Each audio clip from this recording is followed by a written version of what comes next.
El conflicto de los siglos, de Elena G. de White.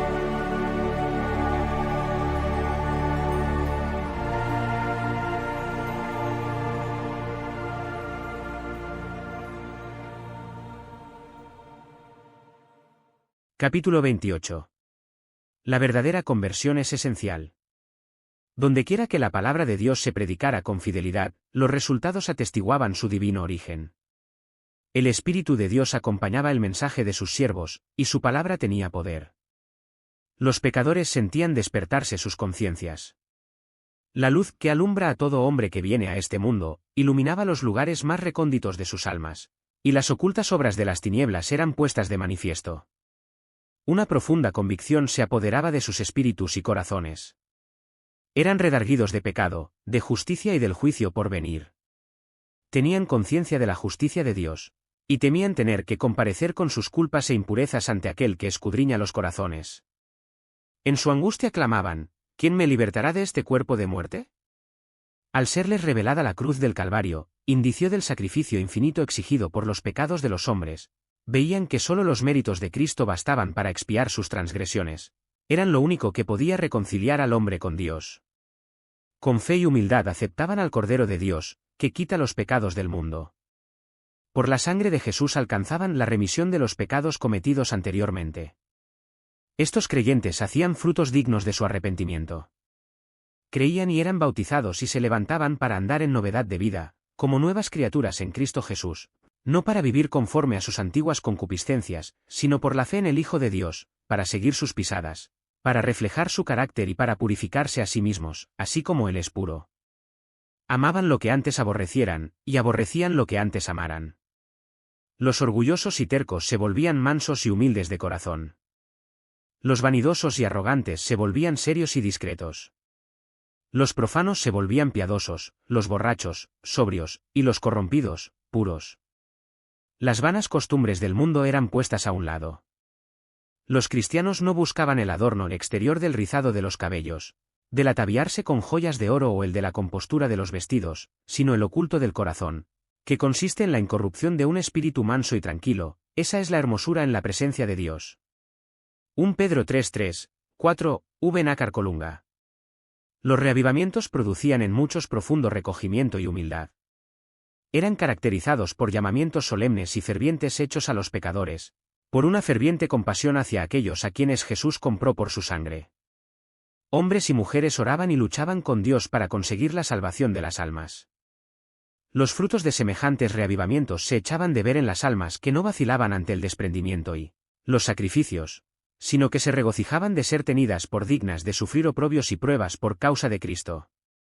Se notaba una transformación en la vida de los que habían hecho profesión de seguir a Jesús, y la influencia de ellos beneficiaba a la sociedad. Recogían con Cristo y sembraban para el Espíritu, a fin de cosechar la vida eterna.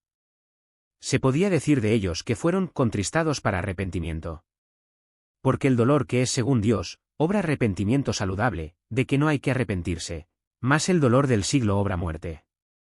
Porque he aquí, esto mismo que según Dios fuisteis contristados, cuanta solicitud ha obrado en vosotros, y aun defensa, y aun enojo, y aun temor, y aun gran deseo, y aun celo, y aun vindicación. En todo os habéis mostrado limpios en el negocio. 2 Corintios 7, 9-11.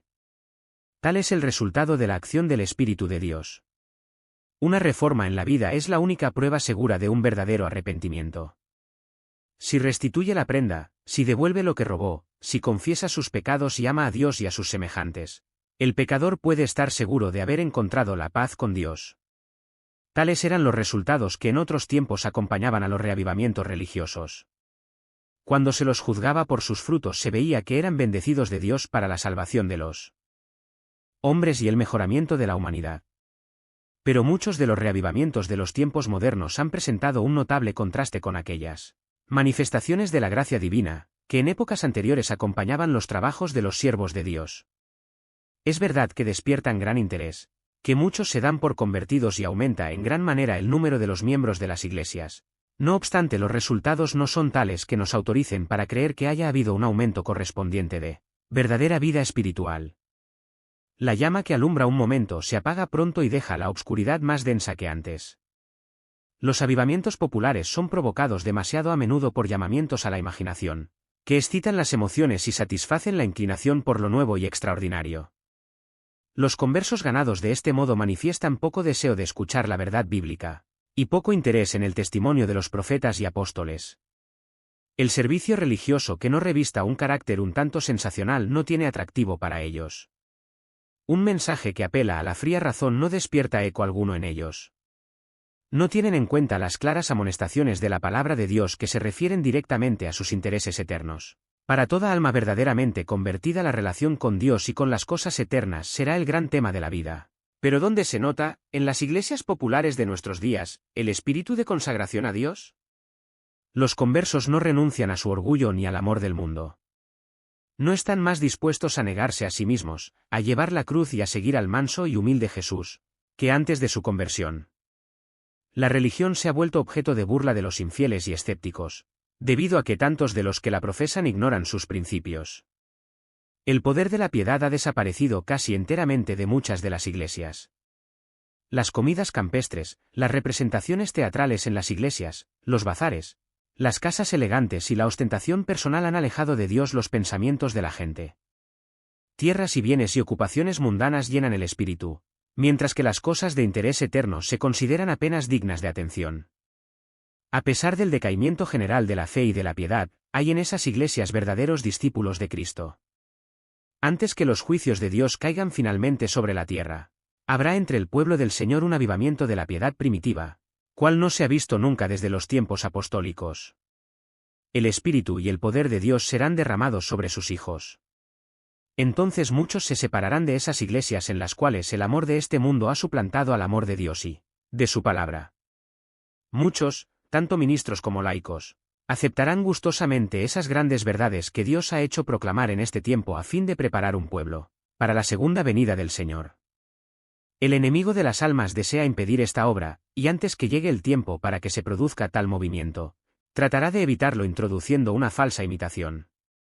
Hará aparecer como que la bendición especial de Dios es derramada sobre las iglesias que pueda colocar bajo su poder seductor. Allí se manifestará lo que se considerará como un gran interés por lo religioso. Multitudes se alegrarán de que Dios esté obrando maravillosamente en su favor, cuando, en realidad, la obra provendrá de otro espíritu. Bajo un disfraz religioso, Satanás tratará de extender su influencia sobre el mundo cristiano. En muchos de los despertamientos religiosos que se han producido durante el último medio siglo, se han dejado sentir, en mayor o menor grado, las mismas influencias que se ejercerán en los movimientos venideros más extensos. Hay una agitación emotiva, mezcla de lo verdadero con lo falso, muy apropiada para extraviar a uno. No obstante, nadie necesita ser seducido. A la luz de la palabra de Dios no es difícil determinar la naturaleza de estos movimientos. Dondequiera que los hombres descuiden el testimonio de la Biblia y se alejen de las verdades claras que sirven para probar el alma y que requieren abnegación y desprendimiento del mundo, podemos estar seguros de que Dios no dispensa allí sus bendiciones. Y al aplicar la regla que Cristo mismo dio, por sus frutos los conoceréis, Mateo 7:16, resulta evidente que estos movimientos no son obra del Espíritu de Dios. En las verdades de su palabra, Dios ha dado a los hombres una revelación de sí mismo, y a todos los que las aceptan les sirven de escudo contra los engaños de Satanás. El descuido en que se tuvieron estas verdades fue lo que abrió la puerta a los males que se están propagando ahora, tanto en el mundo religioso. Se ha perdido de vista en sumo grado la naturaleza e importancia de la ley de Dios. Un concepto falso del carácter perpetuo y obligatorio de la ley divina ha hecho incurrir en errores respecto a la conversión y santificación, y como resultado se ha rebajado el nivel de la piedad en la Iglesia. En esto reside el secreto de la ausencia del Espíritu y poder de Dios en los despertamientos religiosos de nuestros tiempos. Hay en las diversas denominaciones hombres eminentes por su piedad, que reconocen y deploran este hecho. El profesor Eduardo Aparc, al exponer los peligros religiosos corrientes, dice acertadamente: una de las fuentes de peligros es el hecho de que los predicadores insisten muy poco en la ley divina. En otro tiempo el púlpito era eco de la voz de la conciencia. Nuestros más ilustres predicadores daban a sus discursos una amplitud majestuosa siguiendo el ejemplo del Maestro, y recalcando la ley, sus preceptos y sus amenazas. Repetían las dos grandes máximas de que la ley es fiel trasunto de las perfecciones divinas, Y de que un hombre que no tiene amor a la ley no lo tiene tampoco al Evangelio, pues la ley, tanto como el Evangelio, es un espejo que refleja el verdadero carácter de Dios. Este peligro arrastra a otro, el de desestimar la gravedad del pecado, su extensión y su horror. El grado de culpabilidad que acarrea la desobediencia a un mandamiento es proporcional al grado de justicia de ese mandamiento. A los peligros ya enumerados se une el que se corre al no reconocer plenamente la justicia de Dios. La tendencia del púlpito moderno consiste en hacer separación entre la justicia divina y la misericordia divina, en rebajar la misericordia al nivel de un sentimiento en lugar de elevarla a la altura de un principio. ¿El nuevo prisma teológico separa lo que Dios unió? ¿Es la ley divina un bien o un mal? Es un bien. Luego la justicia es buena, pues es una disposición para cumplir la ley. De la costumbre de tener en poco la ley y justicia divinas, el alcance y demérito de la desobediencia humana, los hombres contraen fácilmente la costumbre de no apreciar la gracia que proveyó expiación por el pecado. Así pierde el Evangelio su valor e importancia en el concepto de los hombres, que no tardan en dejar a un lado la misma Biblia. Muchos maestros en religión aseveran que Cristo abolió la ley por su muerte, y que desde entonces los hombres se ven libres de sus exigencias. Algunos la representan como yugo enojoso, y en contraposición con la esclavitud de la ley, presentan la libertad de que se debe gozar bajo el Evangelio. Pero no es así como los profetas y los apóstoles consideraron la santa ley de Dios. David dice, y andaré con libertad, porque he buscado tus preceptos. Salmos 119, 45 vm. El apóstol Santiago, que escribió después de la muerte de Cristo, habla del decálogo como de la ley real, y de la ley perfecta, la ley de libertad. Santiago 2:8, 1:25 vm. Y el vidente de Patmos, medio siglo después de la crucifixión, pronuncia una bendición sobre los que guardan sus mandamientos, para que su potencia sea en el árbol de la vida, y que entren por las puertas en la ciudad. Apocalipsis 22:14. El aserto de que Cristo abolió con su muerte la ley de su Padre no tiene fundamento. Si hubiese sido posible cambiar la ley o abolirla, entonces Cristo no habría tenido por qué morir para salvar al hombre de la penalidad del pecado. La muerte de Cristo, lejos de abolir la ley, prueba que es inmutable. El Hijo de Dios vino para engrandecer la ley, y hacerla honorable. Isaías 42:21. Él dijo, no penséis que vine a invalidar la ley, hasta que pasen el cielo y la tierra. Ni siquiera una jota ni un tilde pasará de la ley. Mateo 5:17, 18 vm. Y con respecto a sí mismo declara, me complazco en hacer tu voluntad, oh Dios mío. Y tu ley está en medio de mi corazón. Salmos 48 vm. La ley de Dios, por su naturaleza misma, es inmutable. Es una revelación de la voluntad y del carácter de su autor. Dios es amor, y su ley es amor. Sus dos grandes principios son el amor a Dios y al hombre. El amor pues es el cumplimiento de la ley. Romanos 13:10 vm. El carácter de Dios es justicia y verdad, tal es la naturaleza de su ley. Dice el salmista, tu ley es la verdad, todos tus mandamientos son justos. Salmos 119, 142, 172 vm. Y el apóstol Pablo declara, la ley es santa, y el mandamiento, santo y justo y bueno. Romanos 7:12 vm. Semejante ley, expresión del pensamiento y de la voluntad de Dios, debe ser tan duradera como su autor. Es obra de la conversión y de la santificación reconciliar a los hombres con Dios, poniéndolos de acuerdo con los principios de su ley. Al principio el hombre fue creado a la imagen de Dios. Estaba en perfecta armonía con la naturaleza y la ley de Dios. Los principios de justicia estaban grabados en su corazón. Pero el pecado le separó de su Hacedor. Ya no reflejaba más la imagen divina. Su corazón estaba en guerra con los principios de la ley de Dios. La intención de la carne es enemistad contra Dios, porque no se sujeta a la ley de Dios, ni tampoco puede. Romanos 8:7.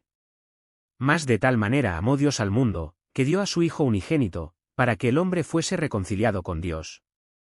Por los méritos de Cristo puede restablecerse la armonía entre el hombre y su Creador. Su corazón debe ser renovado por la gracia divina, debe recibir nueva vida de lo alto. Este cambio es el nuevo nacimiento, sin el cual, según expuso Jesús, nadie puede ver el reino de Dios. El primer paso hacia la reconciliación con Dios, es la convicción del pecado. El pecado es transgresión de la ley. Por la ley es el conocimiento del pecado. 1 Juan 3:4, Romanos 3:20.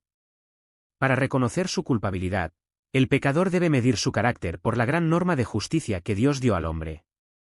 Es un espejo que le muestra la imagen de un carácter perfecto y justo, y le permite discernir los defectos de su propio carácter. La ley revela al hombre sus pecados, pero no dispone ningún remedio.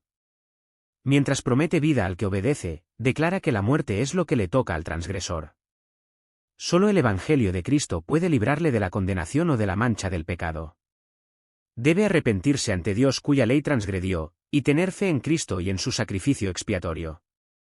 Así obtiene remisión de los pecados cometidos anteriormente, y se hace partícipe de la naturaleza divina.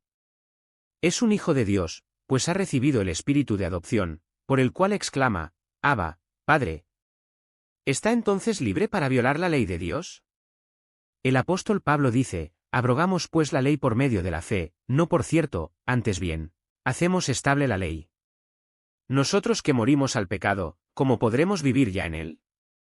Y San Juan dice también, este es el amor de Dios, que guardemos sus mandamientos. Y sus mandamientos no son gravosos. Romanos 3:31, 6:2, 1 Juan 5:3 vm. En el nuevo nacimiento el corazón viene a quedar en armonía con Dios, al estarlo con su ley. Cuando se ha efectuado este gran cambio en el pecador, entonces ha pasado de la muerte a la vida, del pecado a la santidad, de la transgresión y rebelión a la obediencia y a la lealtad. Terminó su antigua vida de separación con Dios, y comenzó la nueva vida de reconciliación, fe y amor. Entonces la justicia que requiere la ley se cumplirá. En nosotros, los que no andamos según la carne, sino según el Espíritu. Romanos 8:4 vm. Y el lenguaje del alma será: cuanto amo yo tu ley, todo el día es ella mi meditación. Salmos 119:97. La ley de Jehová es perfecta, que convierte el alma. Salmos 19:7 vm. Sin la ley, los hombres no pueden formarse un justo concepto de la pureza y santidad de Dios ni de su propia culpabilidad e impureza. No tienen verdadera convicción del pecado, y no sienten necesidad de arrepentirse. Como no ven su condición perdida como violadores de la ley de Dios, no se dan cuenta tampoco de la necesidad que tienen de la sangre expiatoria de Cristo. Aceptan la esperanza de salvación sin que se realice un cambio radical en su corazón ni reforma en su vida. Así abundan las conversiones superficiales, y multitudes se unen a la Iglesia sin haberse unido jamás con Cristo. Falsas teorías sobre la santificación, debidas a que no se hizo caso de la ley divina, o se la rechazó, desempeñan importante papel en los movimientos religiosos de nuestros días. Esas teorías son falsas en cuanto a la doctrina y peligrosas en sus resultados prácticos, y el hecho de que hayan tan general aceptación hace doblemente necesario que todos tengan una clara comprensión de lo que las Sagradas Escrituras enseñan sobre este punto. La doctrina de la santificación verdadera es bíblica. El apóstol Pablo, en su carta a la Iglesia de Tesalónica, declara, esta es la voluntad de Dios, es a saber, vuestra santificación. Y ruega así, el mismo Dios de paz os santifique del todo. 1 Tesalonicenses 4:3, 5:23 vm. La Biblia enseña claramente lo que es la santificación y cómo se puede alcanzarla. El Salvador oró por sus discípulos, santifícalos con la verdad, tu palabra es la verdad. Juan 17:17, 19 vm. Y San Pablo enseña que los creyentes deben ser santificados por el Espíritu Santo. Romanos 15:16. ¿Cuál es la obra del Espíritu Santo? Jesús dijo a sus discípulos, cuando viniere aquel, el Espíritu de verdad, Él os guiará al conocimiento de toda la verdad. Juan 16:13 vm. Y el salmista dice, tu ley es la verdad. Por la palabra y el Espíritu de Dios quedan de manifiesto ante los hombres los grandes principios de justicia, encerrados en la ley divina. Y ya que la ley de Dios es santa, justa y buena, un trasunto de la perfección divina, resulta que el carácter formado por la obediencia a esa ley será santo. Cristo es ejemplo perfecto de semejante carácter. Él dice, he guardado los mandamientos de mi Padre. Hago siempre las cosas que le agradan. Juan 15:10, 8:29 vm. Los discípulos de Cristo han de volverse semejantes a Él, es decir, adquirir por la gracia de Dios un carácter conforme a los principios de su santa ley. Esto es lo que la Biblia llama santificación. Esta obra no se puede realizar sino por la fe en Cristo, por el poder del Espíritu de Dios que habite en el corazón. San Pablo amonesta a los creyentes: ocupaos en vuestra salvación con temor y temblor, porque Dios es el que en vosotros obra así el querer como el hacer, por su buena voluntad. Filipenses 2:12, 13. El cristiano sentirá las tentaciones del pecado, pero luchará continuamente contra él. Aquí es donde se necesita la ayuda de Cristo. La debilidad humana se une con la fuerza divina, y la fe exclama: a Dios gracias, que nos da la victoria por el Señor nuestro Jesucristo. 1 Corintios 15:57. Las Santas Escrituras enseñan claramente que la obra de santificación es progresiva. Cuando el pecador encuentra en la conversión la paz con Dios por la sangre expiatoria, la vida cristiana no ha hecho más que empezar. Ahora debe llegar al estado de hombre perfecto, crecer a la medida de la estatura de la plenitud de Cristo. El apóstol San Pablo dice: una cosa hago, olvidando ciertamente lo que queda atrás, y extendiéndome a lo que está delante, prosigo al blanco, al premio de la soberana vocación de Dios en Cristo Jesús. Filipenses 3:13, 14. Y San Pedro nos presenta los peldaños por los cuales se llega a la santificación de que habla la Biblia: poniendo de vuestra parte todo empeño. Añadid a vuestra fe el poder, y al poder, la ciencia, y a la ciencia, la templanza, y a la templanza, la paciencia, y a la paciencia, la piedad, y a la piedad, fraternidad, y a la fraternidad, amor. Porque si hacéis estas cosas, no tropezaréis nunca. 2 Pedro 1:5-10 vm. Los que experimenten la santificación de que habla la Biblia, manifestarán un espíritu de humildad.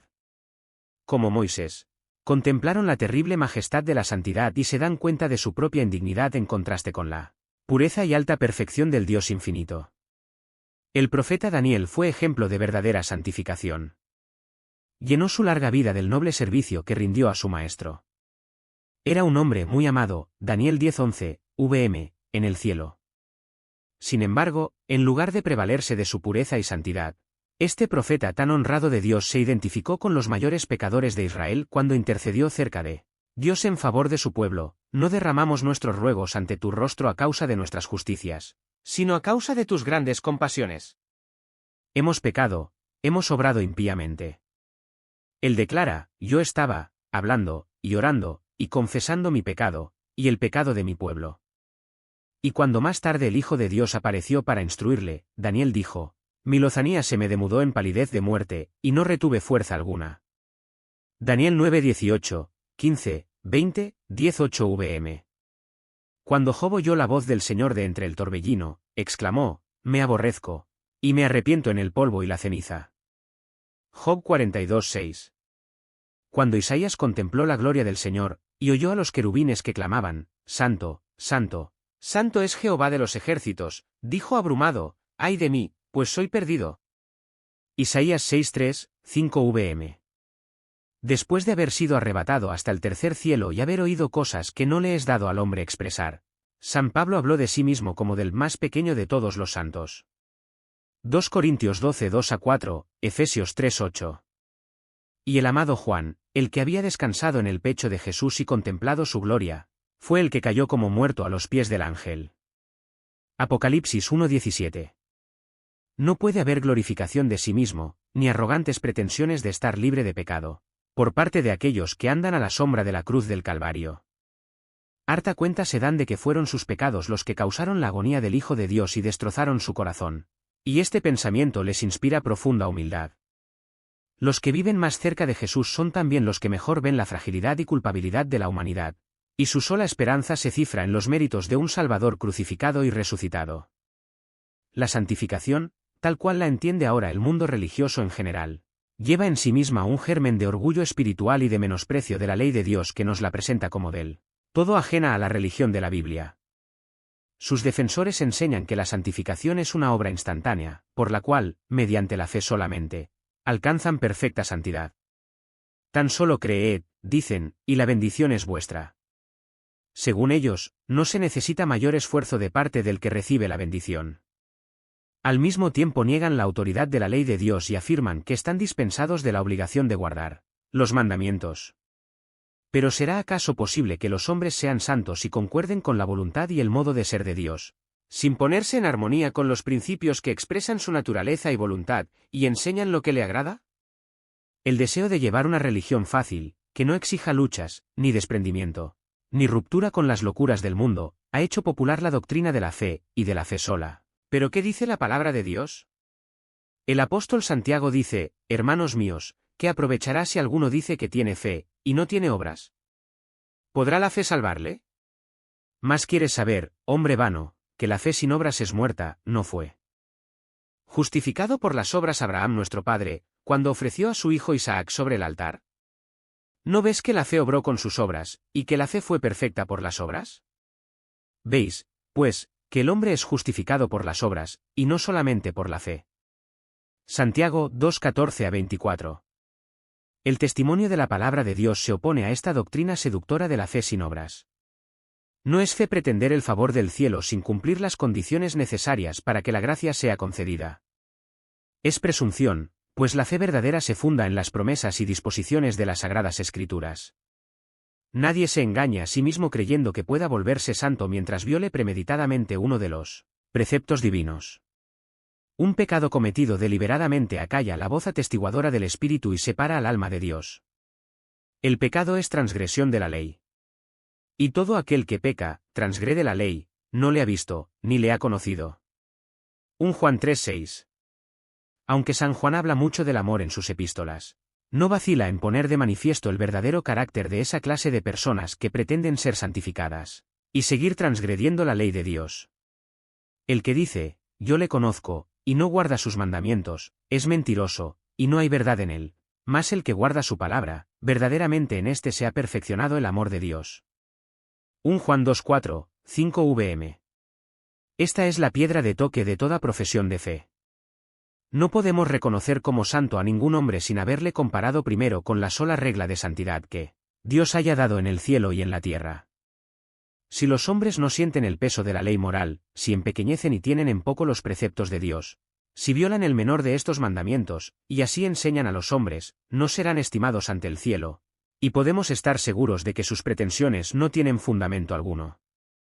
Y la aserción de estar sin pecado constituye de por sí una prueba de que el que tal asevera dista mucho de ser santo. Es porque no tiene un verdadero concepto de lo que es la pureza y santidad infinita de Dios, ni de lo que deben ser los que han de armonizar con su carácter. Es porque no tiene verdadero concepto de la pureza y perfección supremas de Jesús ni de la maldad y horror del pecado, por lo que el hombre puede creerse santo. Cuanto más lejos esté de Cristo y más yerre acerca del carácter y los pedidos de Dios, más justo se cree. La santificación expuesta en las Santas Escrituras abarca todo el ser, espíritu, cuerpo y alma. San Pablo rogaba por los tesalonicenses, que su ser entero, espíritu y alma y cuerpo fuese guardado y presentado irreprensible en el advenimiento de nuestro Señor Jesucristo. 1 Tesalonicenses 5:23 vm. Y vuelve a escribir a los creyentes, os ruego pues, hermanos, por las compasiones de Dios, que le presentéis vuestros cuerpos, como sacrificio vivo, santo, acepto a Dios. Romanos 12:1 vm. En tiempos del antiguo Israel, toda ofrenda que se traía a Dios era cuidadosamente examinada. Si se descubría un defecto cualquiera en el animal presentado, se lo rechazaba, pues Dios había mandado que las ofrendas fuesen sin mancha. Así también se pide a los cristianos que presenten sus cuerpos en sacrificio vivo, santo, acepto a Dios. Para ello, todas sus facultades deben conservarse en la mejor condición posible. Toda costumbre que tienda a debilitar la fuerza física o mental incapacita al hombre para el servicio de su Creador. ¿Y se complacerá Dios con menos de lo mejor que podamos ofrecerle? Cristo dijo, amarás al Señor tu Dios de todo tu corazón. Los que aman a Dios de todo corazón desearán darle el mejor servicio de su vida y tratarán siempre de poner todas las facultades de su ser en armonía con las leyes que aumentarán su aptitud para hacer su voluntad.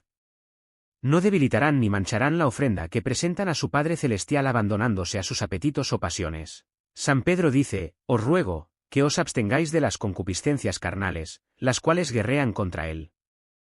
Alma. 1 Pedro 2:11 vm. Toda concesión hecha al pecado tiende a entorpecer las facultades y a destruir el poder de percepción mental y espiritual, de modo que la palabra o el Espíritu de Dios ya no puedan impresionar sino débilmente el corazón. San Pablo escribe a los Corintios, limpiémonos de toda inmundicia de carne y de espíritu, perfeccionando la santificación en temor de Dios. 2 Corintios 7:1. Y entre los frutos del Espíritu, amor, gozo, paz, longanimidad, benignidad, bondad, fidelidad, mansedumbre, clasifica la templanza. Gálatas 5:22, 23 vm. A pesar de estas inspiradas declaraciones, ¿cuántos cristianos de profesión están debilitando sus facultades en la búsqueda de ganancias o en el culto que tributan a la moda? ¿Cuántos están envileciendo en su ser la imagen de Dios, con la glotonería, las bebidas espirituosas, los placeres ilícitos? Y la Iglesia, en lugar de reprimir el mal, demasiado a menudo lo fomenta, apelando a los apetitos, al amor del lucro y de los placeres para llenar su tesoro, que el amor a Cristo es demasiado débil para colmar. Si Jesús entrase en las iglesias de nuestros días, y viese los festejos y el tráfico impío que se practica en nombre de la religión, ¿no arrojaría acaso a esos profanadores, como arrojó del templo a los cambiadores de moneda? El apóstol Santiago declara que la sabiduría que desciende de arriba es primeramente pura. Si se hubiese encontrado con aquellos que pronuncian el precioso nombre de Jesús con labios manchados por el tabaco, con aquellos cuyo aliento y persona están contaminados por sus fétidos olores, y que infestan el aire del cielo y obligan a todos los que les rodean a aspirar el veneno. Si el apóstol hubiese entrado en contacto con un hábito tan opuesto a la pureza del Evangelio, ¿no lo habría acaso estigmatizado como terreno, animal, diabólico? Los esclavos del tabaco, pretendiendo gozar de las bendiciones de la santificación completa, hablan de su esperanza de ir a la gloria, pero la palabra de Dios declara positivamente que no entrará en ella ninguna cosa sucia. Apocalipsis 21:27. ¿O ignoráis que vuestro cuerpo es templo del Espíritu Santo, el cual está en vosotros, el cual tenéis de Dios, y que no sois vuestros? Porque comprados sois por precio, glorificad pues a Dios en vuestro cuerpo. 1 Corintios 6:19, 20. Aquel cuyo cuerpo es el templo del Espíritu Santo no se dejará esclavizar por ningún hábito pernicioso. Sus facultades pertenecen a Cristo, que le compró con precio de sangre. Sus bienes son del Señor. ¿Cómo podrá quedar sin culpa si dilapida el capital que se le confió? Hay cristianos de profesión que gastan al año ingentes cantidades en goces inútiles y perniciosos, mientras muchas almas perecen por falta de la palabra de vida. Roban a Dios en los diezmos y ofrendas, mientras consumen en aras de la pasión destructora más de lo que dan para socorrer a los pobres o para el sostenimiento del Evangelio. Si todos los que hacen profesión de seguir a Cristo estuviesen verdaderamente santificados, en lugar de gastar sus recursos en placeres inútiles y hasta perjudiciales, los invertirían en el tesoro del Señor, y los cristianos darían un ejemplo de temperancia, abnegación y sacrificio de sí mismos. Serían entonces la luz del mundo. El mundo está entregado a la sensualidad. La concupiscencia de la carne, y la concupiscencia de los ojos, y la soberbia de la vida, gobiernan las masas del pueblo. Pero los discípulos de Cristo son llamados a una vida santa. Salid de en medio de ellos, y apartaos, dice el Señor, y no toquéis lo inmundo. A la luz de la palabra de Dios, se justifica el aserto de que la santificación que no produce este completo desprendimiento de los deseos y placeres pecaminosos del mundo, no puede ser verdadera. A aquellos que cumplen con las condiciones, salid de en medio de ellos, y apartaos, y no toquéis lo inmundo, se refiere la promesa de Dios: yo os recibiré, y seré a vosotros padre, y vosotros me seréis a mí hijos e hijas, dice el Señor Todopoderoso. 2 Corintios 6:17, 18. Es privilegio y deber de todo cristiano tener grande y bendita experiencia de las cosas de Dios. Yo soy la luz del mundo, dijo Jesús. El que me sigue, no andará en tinieblas, mas tendrá la lumbre de la vida. Juan 8:12. La senda de los justos es como la luz de la aurora, que va en aumento hasta que el día es perfecto. Proverbios 4:18. Cada paso que se da en fe y obediencia pone al alma en relación más íntima con la luz del mundo, en quien no hay ningunas tinieblas. Los rayos luminosos del sol de justicia brillan sobre los siervos de Dios, y éstos deben reflejarlos. Así como las estrellas nos hablan de una gran luz en el cielo, con cuya gloria resplandecen, así también los cristianos deben mostrar que hay en el trono del universo un Dios cuyo carácter es digno de alabanza e imitación. Las gracias de su espíritu, su pureza y santidad, se manifestarán en sus testigos. En su carta a los Colosenses, San Pablo enumera las abundantes bendiciones concedidas a los hijos de Dios. No cesamos, dice, de orar por vosotros, y de pedir que seáis llenos del conocimiento de su voluntad, en toda sabiduría y espiritual inteligencia, para que andéis como es digno del Señor, agradándole en todo, fructificando en toda buena obra, y creciendo en el conocimiento de Dios, corroborados de toda fortaleza, conforme a la potencia de su gloria, para toda tolerancia y largura de ánimo con gozo. Colosenses 1:9-11. Escribe además respecto a su deseo de que los hermanos de Efeso logren comprender la grandeza de los privilegios del cristiano. Les expone en el lenguaje más claro el maravilloso conocimiento y poder que pueden poseer como hijos e hijas del Altísimo. De ellos estaba el que fueran fortalecidos con poder, por medio de su espíritu, en el hombre interior, y, arraigados y cimentados en amor, para poder comprender, con todos los santos, cuál sea la anchura, y la longitud, y la altura y la profundidad, y conocer el amor de Cristo, que sobrepuja a todo conocimiento. Pero la oración del apóstol alcanza al apogeo del privilegio cuando ruega que sean llenos de ello, hasta la medida de toda la plenitud de Dios. Efesios 3:16-19 vm. Así se ponen de manifiesto las alturas de la perfección que podemos alcanzar por la fe en las promesas de nuestro Padre Celestial, cuando cumplimos con lo que Él requiere de nosotros. Por los méritos de Cristo tenemos acceso al trono del poder infinito. El que aun a su propio Hijo no perdonó, antes le entregó por todos nosotros. ¿Cómo no nos dará también con él todas las cosas? Romanos 8:32. El Padre dio a su Hijo su Espíritu sin medida, y nosotros podemos participar también de su plenitud. Jesús dice, pues si vosotros, siendo malos, sabéis dar buenas dádivas a vuestros hijos, ¿cuánto más vuestro Padre Celestial dará el Espíritu Santo a los que lo pidieren de él? Lucas 11:13. Si algo pidiereis en mi nombre, yo lo haré. Pedid, y recibiréis, para que vuestro gozo sea cumplido. Juan 14:14, 16:24. Si bien la vida del cristiano ha de ser caracterizada por la humildad, no debe señalarse por la tristeza y la denigración de sí mismo. Todos tienen el privilegio de vivir de manera que Dios los apruebe y los bendiga. No es la voluntad de nuestro Padre Celestial que estemos siempre en condenación y tinieblas. Marchar con la cabeza baja y el corazón lleno de preocupaciones relativas a uno mismo no es prueba de verdadera humildad. Podemos acudir a Jesús y ser purificados, y permanecer ante la ley sin avergonzarnos ni sentir remordimientos. Ahora pues, ninguna condenación hay para los que están en Cristo Jesús, los que no andan conforme a la carne, más conforme al Espíritu. Romanos 8:1. Por medio de Jesús, los hijos caídos de Adán son hechos hijos de Dios. Porque el que santifica y los que son santificados, de uno son todos, por lo cual no se avergüenza de llamarlos hermanos. Hebreos 2:11. La vida del cristiano debe ser una vida de fe, de victoria y de gozo en Dios. Todo aquel que es engendrado de Dios vence al mundo, y esta es la victoria que vence al mundo, a saber, nuestra fe. 1 Juan 5:4 vm. Con razón declaró Nehemías, el siervo de Dios, el gozo de Jehová es vuestra fortaleza. Nehemías 8:10. Y San Pablo dijo, gozaos en el Señor siempre, otra vez os digo, que os gocéis. Estad siempre gozosos. Orad sin cesar. Dad gracias en todo, porque esta es la voluntad de Dios para con vosotros en Cristo Jesús. Filipenses 4:4, 1 Tesalonicenses 5:16-18. Tales son los frutos de la conversión y de la santificación según la Biblia. Y es porque el mundo cristiano mira con tanta indiferencia los grandes principios de justicia expuestos en la palabra de Dios, por lo que se ven tan raramente estos frutos.